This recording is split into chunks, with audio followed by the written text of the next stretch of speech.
Quite depressingly, people are already talking about the 2028 election, with Polymarket releasing their odds for it, with JD Vance pegged as the clear favorite. Why is Vance the favorite? Well, I think we all know that the right, the Republicans, are going to run JD Vance as their candidate. That's pretty much what they do in every election cycle recently. Just run the vice president right after. They have the notoriety. They also have the baggage that comes with it, and with JD Vance, that's going to be a lot. But I think it's going to be a very interesting story of who the Democrats are going to run in 2028. I'm wearing all blue today, despite the Maple Leafs hat. You can see I have a lot. I am not Canadian, I'm American. And I want to talk about which Democrats would be the best to run in 2028.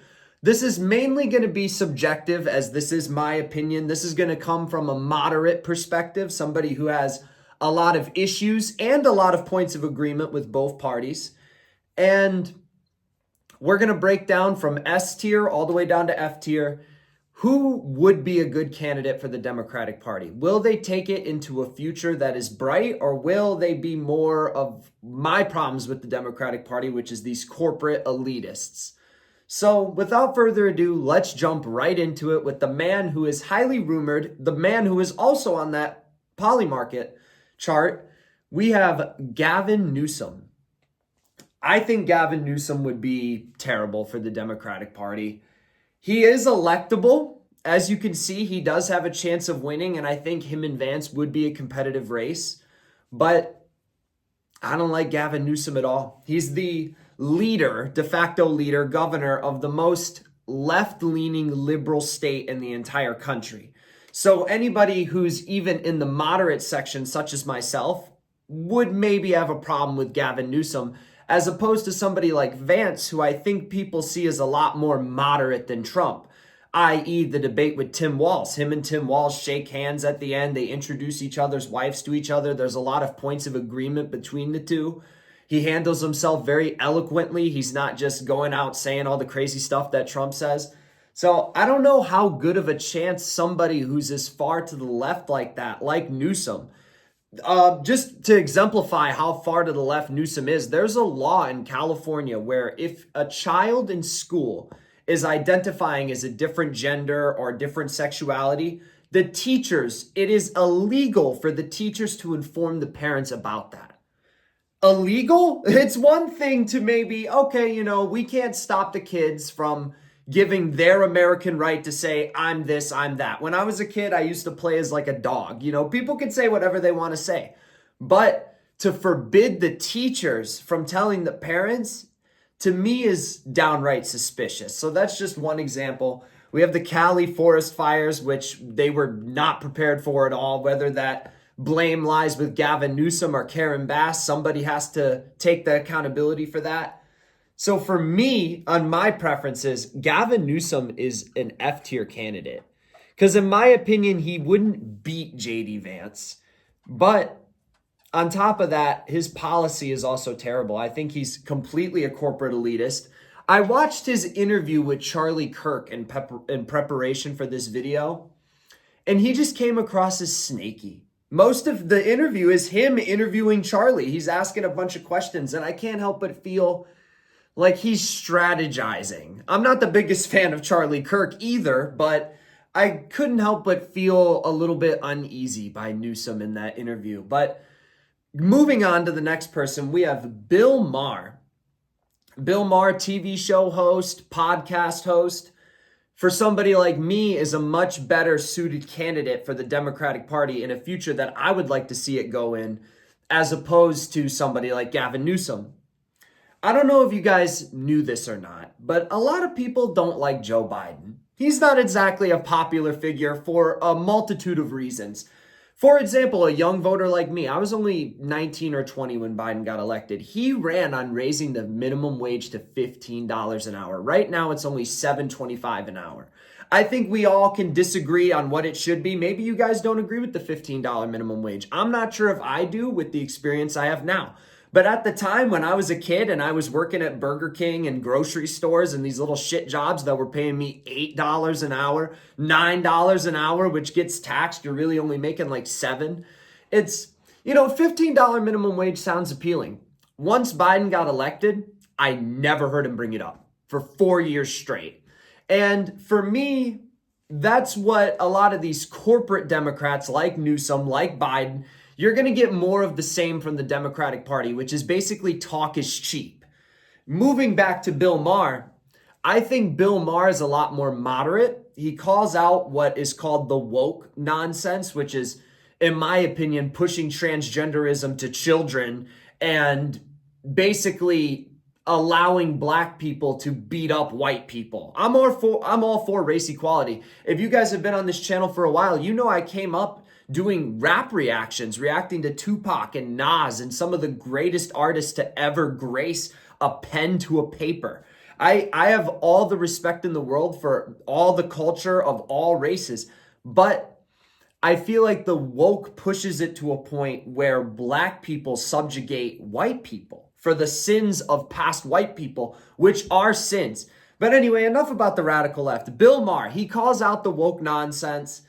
He has a podcast where he talks to a lot of right-wing influencers, which I think is something very useful. And unlike Gavin Newsom, where it's just him agreeing the whole time, trying to appease moderates, with Bill Maher, there's a lot of disagreements and arguments on his show, which not only is good because people love drama and I love drama just like the rest of us, but that productive dialogue of just going back and forth for an hour is absolutely needed. I think Bill Maher would take the Democratic Party in a much better direction than Newsom. Cons are, I don't see him beating Vance in an election either. I think Bill Maher doesn't have that national notoriety despite being a TV show host. And for that reason, I can't put Bill Maher any higher than B tier. Bill in the B tier.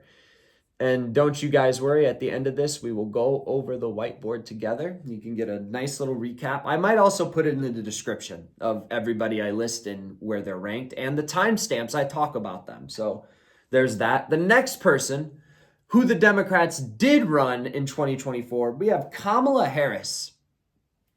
First of all, we already have the data of the past election to examine that Kamala Harris is not the most electable person. She has a lot of holes in her past that don't really make sense. I'm not going on the Trump conspiracy route of saying that she's not black or that she turned black miraculously. I think Trump handled that interview quite poorly. But I don't like that she basically slept her way to the top from what I could pick up on. She had a relationship. I forget the name of the individual. It was an older man that she had a relationship with who was in a position of power that basically got her political career started. I think she is a bad candidate. She didn't give any interviews during the election, exception of the one Fox interview she did with Bret Baier. Every other interview she did was extremely favorable to her. There was the interview with Al Sharpton. These videos are on the channel still. I reacted to basically every interview Kamala Harris did with the exception of the Call Her Daddy podcast. So the fact that there's only 3 interviews up on the channel, plus the debate, shows you that Kamala Harris didn't do the proper press. People will say it was 101 days. That was more than enough time. How many podcasts did Trump do in that 101 days? Joe Rogan, Theo Vaughn, Fool Send podcast, a multitude of other ones that I'm not remembering to name. And Harris does Call Her Daddy and builds a set for Call Her Daddy that was over $100,000. But yet, despite that, she can't be bothered to just go sit down with Joe Rogan for an hour. And when she does she tries to pick the topics and the conversations. She, to me, is the epitome of what is wrong with the corporate Democrats. Kamala Harris is going to join Gavin Newsom in the F tier. So far we have 2 Democrats in the F tier, in my opinion, for candidacy. Because I just don't see somebody like Harris beating Vance either. I don't. And when I say somebody like Harris, people are going to try to racialize that. I don't mean it like that at all. The same reason I have Newsom in the F tier as a white man is the same reason I have Harris in there as a minority woman. They're both just terrible candidates. In my opinion, they're probably not good people. And they're radically left. Both of them in positions in California. Kamala Harris in the position of California before she got appointed to the vice president, where she superseded, rightly so, the imprisonment of multitudes of people of all races for minor crimes in injustices. So to me, Kamala Harris and Gavin Newsom are in the same boat of the radical left. Moving on, we have Stephen A. Smith, and he's an interesting one. I think Stephen A. is relatively moderate. He's an ESPN host, if you guys don't know who he is, a sports commentator, very famous sports commentator. And for that reason, I think he has the national recognition to be elected. He, I think, would poll well with Democrats and with Republicans, as he also has his podcast and talks to even far-right figures like Candace Owens. So Stephen A. for me would be a pretty good choice for the Democrats to run for their president, to be honest. You can point to his lack of political experience as a con, but Trump won 2 elections without basically, I don't think any political experience outside of lobbying people. But ignoring that, I think Stephen A. is great, except recently he came out with a take on Jeffrey Epstein and basically said, oh, well, I'm not worried about Jeffrey Epstein. It's only incels who are worried about Jeffrey Epstein. People with no families who are sitting in their basements. Like, Stephen A., people are worried about the Jeffrey Epstein client list because these are people that possibly exploited children in the worst ways possible. You do not have to be an incel or a virgin or something wrong or a dork to be concerned about that. If you're a parent, I feel naturally you are concerned about that. If you're a person who values the innocence of children in any way, I feel like you're concerned about that. And Stephen A.'s take on that is probably the only thing keeping him out of being an S-tier candidate for the Democrats. With that being said, I'm going to put Stephen A. in the A tier. I think he would be a fantastic candidate. Everything you get with Bill Maher, you get with Stephen A., except for more nationally known. Like LeBron even pushed him and shoved him recently. So Stephen A.'s got that clout. Moving on, we have Bernie Sanders. I believe, did Bernie Sanders ever run as an independent? I don't know if he did, but he tried to run as a Democratic candidate multiple times and was essentially cheated out of the primaries by the Democratic Party, allegedly. And which is a theory that I subscribe to, that the media basically attacked Bernie Sanders and did ruin his chances in the primaries, despite Bernie Sanders having very left-leaning views. Bernie Sanders, to me, I don't know if I agree with every aspect of what he believes in. I think he's more of leans on the socialist side. And I don't know how much I believe in socialism. I believe in a meritocracy, which is why I feel I believe line up with some of the conservative values, is I believe people should be promoted on merit, not just socialism and having to cover for everybody else, the strong having to cover for the weak. You can debate if that makes a stronger society or not, but I personally don't agree with it. So to me, that's a negative. But I like Bernie Sanders. I would vote for Bernie Sanders over Gavin Newsom, Kamala Harris, and a lot of right-wing if the election was Bernie Sanders versus Marco Rubio, or even J.D. Vance to a certain extent, I might be inclined to lean with Sanders. I'd have to see the type of campaigns that they run, the stuff that they actually go forward with, J.D. Vance's role as vice president, the stuff he criticizes, the stuff he addresses, and then what Sanders would run on. But Sanders, I think, is a genuine lover of America. I don't get that vibe from Joe Biden, but I get that vibe from Bernie Sanders. And the reason for that is one, because he goes on all these podcasts. He just did a 3-hour interview with Rogan. If you guys haven't seen it, I recommend you check it out. And when he does those interviews, he calls out the hypocrisy of the left and the Democratic Party. I believe Bernie is an independent senator now. He's not even technically the democratically elected senator for that party. His seat doesn't count towards a Democratic majority, or right now they have a minority, but his seat doesn't count to them because he's that disillusioned with the Democratic Party, which I can relate to a certain extent. I think Bernie, I believe he did grow up in a middle-class background. I think that he would, have a good vision for America. He's not afraid to call out the Israel lobby and the genocide that I believe is happening in Gaza. I don't know if that's going to get this video flagged or not. It might.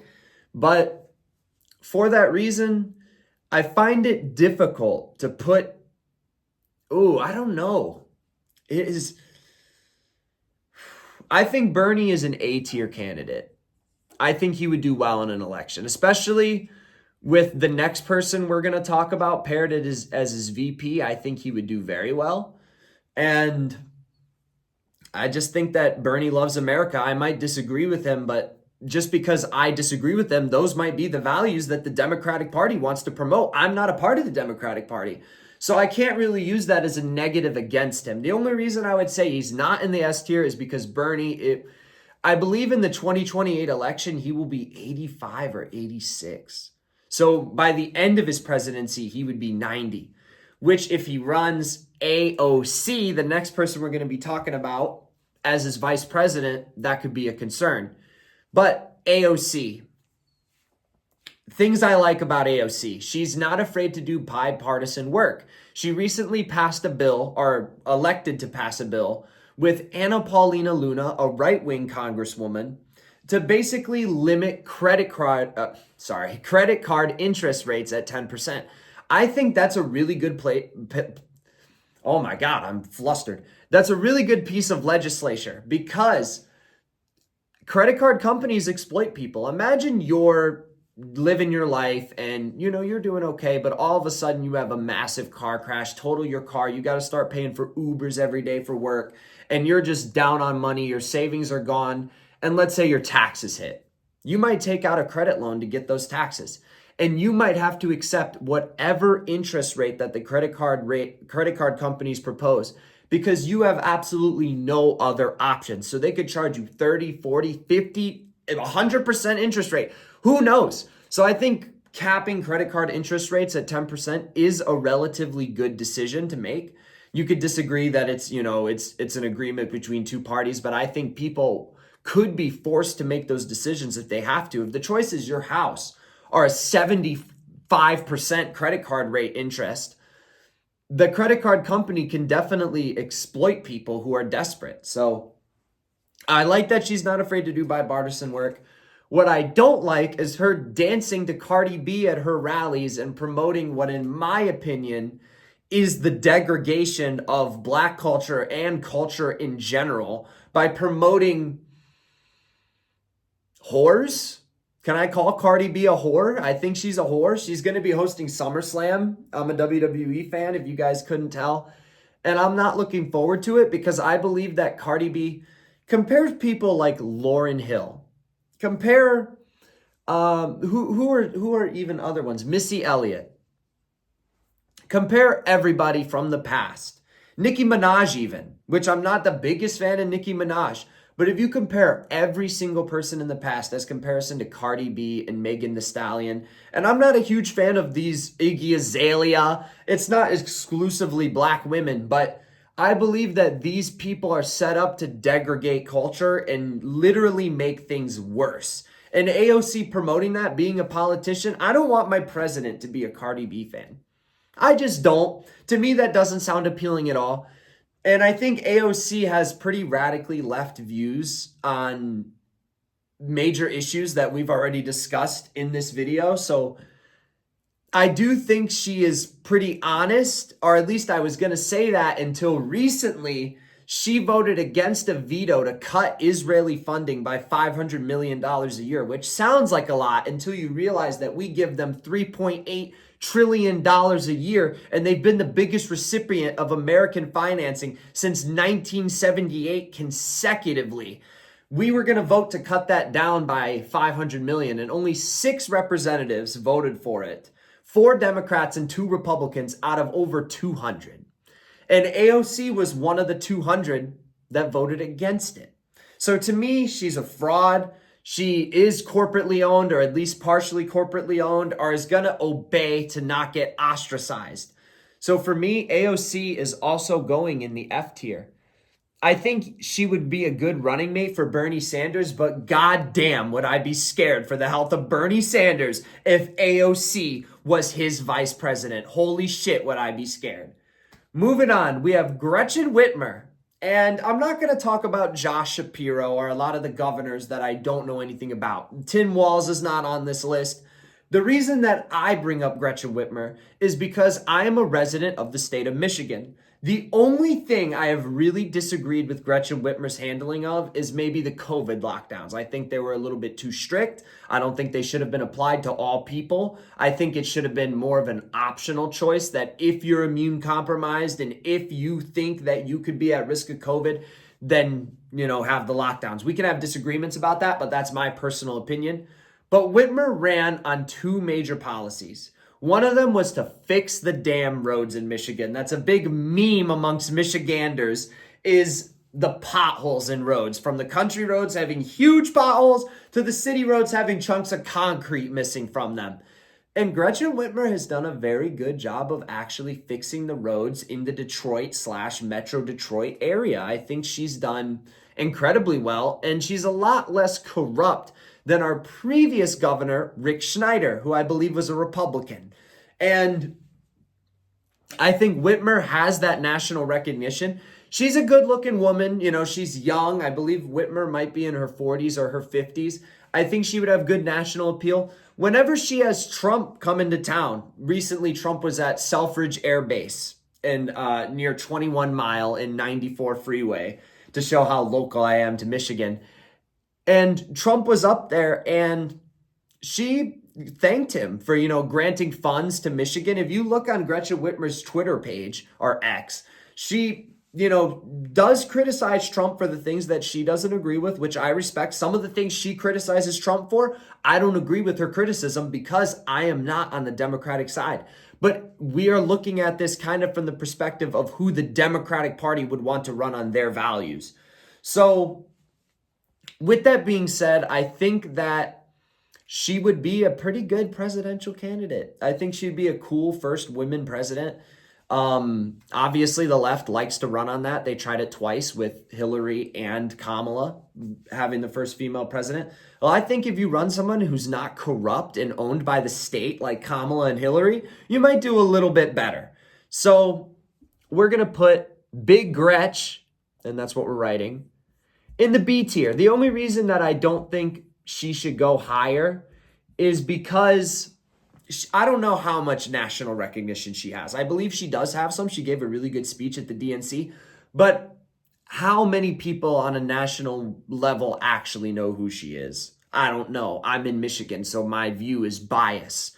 So you guys let me know, people who are not in Michigan, do you guys know who Gretchen Whitmer is? Because sorry, the same reason I didn't want to talk about Josh Shapiro or Tim Walz or some of the other governors who are of, not super high notoriety states is because, well, they're not well known to me. So looking for some perspective. We mentioned Hilary Clinton, so let's talk about Hilary Clinton. In theory, the left could run Hilary Clinton again for a second time. And I think it's pretty obvious that Hilary Clinton belongs in the F tier. And we're just going to write Hillary for her because if you don't know who Hillary is, you're not 23 minutes into a video of me talking about left-wing people if you don't know who Hillary is. But Clinton obviously ran in 2016 against Trump and lost against Trump, even though she was projected to win the entire race, even into the day of the election. The reason I think Clinton lost, obviously, notably the email scandal, which is a real scandal. Clinton did actually delete 2,300 emails or 2,200, whatever the number is, prior to the audit made by the FBI. That is very suspicious behavior. And the fact that she felt the need to delete those emails, or the fact that she was discussing business with a personal email account over emails that are easily manipulated, is a bad thing. Recently, the whole Obama thing, which I don't really know what to think about, Obama being alleged to have made up the Russia hoax, but I believe every little bit about those files of Hillary Clinton being implicated in it, because that seems like something she would do. She also bears some of the reputation of Bill Clinton. Some people look down on Hillary for staying together with Bill, even though Bill literally fucked a 22-year-old on the job. So why did Hillary stay with him? I don't know. I think they have more of a business arrangement rather than a marriage, but I think it's good optics for somebody who does believe in some conservative values. And I do like the idea of marriage, no infidelity, and you stick with your partner through and through. I do commend Hillary and Bill for keeping their marriage together to a certain extent. I can't fault them for that. If they want to do that, that's all on them. Moving on, we have Jon Stewart. Jon Stewart's going to be the last one. And Jon Stewart is going to be our one and only S tier for today. The reason I have Jon Stewart in the S tier is because he has the charisma of a Trump. He's very funny from The Daily Show. He can make moderates and right-leaning people such as myself laugh. Then he's got a grip on a large majority of America. He has moderate takes. He's not immune to calling out the Democratic Party as well, which is something that we need. We need politicians who are willing to call out the other side, of course, and then their own side. Because if you are unwilling to admit any of the wrong that your side has done, that makes you in a cult. It does make you in a cult. So I like that Jon Stewart's not a part of the cult. I like that his show isn't super partisan, unlike Stephen Colbert, which got canceled recently, which people are blaming Trump for. Isn't Colbert on CBS? What does Trump have to do with CBS canceling Stephen Colbert? That doesn't make a whole lot of sense to me. But Jon Stewart's still on the air because he's actually funny. He's not super one-sided. He almost gives me like a Pat McAfee type of energy, if you guys know who that is. Nationally known, national recognition, no points of real complaint on Jon Stewart. And I wish the left would move into more. Maybe I don't want celebrities running because it does make the politics more of a political theater in a sense, but I think he's the left's best chance to win, and I don't really have any cons with him. But here we are. We have nobody in the C or D tier. But despite that, we have Stephen A. and Bernie Sanders in A tier. We have Big Gretch and Bill Maher in the B tier. And then we have Gavin Newsom, Kamala Harris, AOC, and Hilary Clinton in the F tier. So if you couldn't tell, I'm looking for a different direction with the Democratic Party. You guys let me know what you think in the comments below. I will see you all in the next video. Peace out.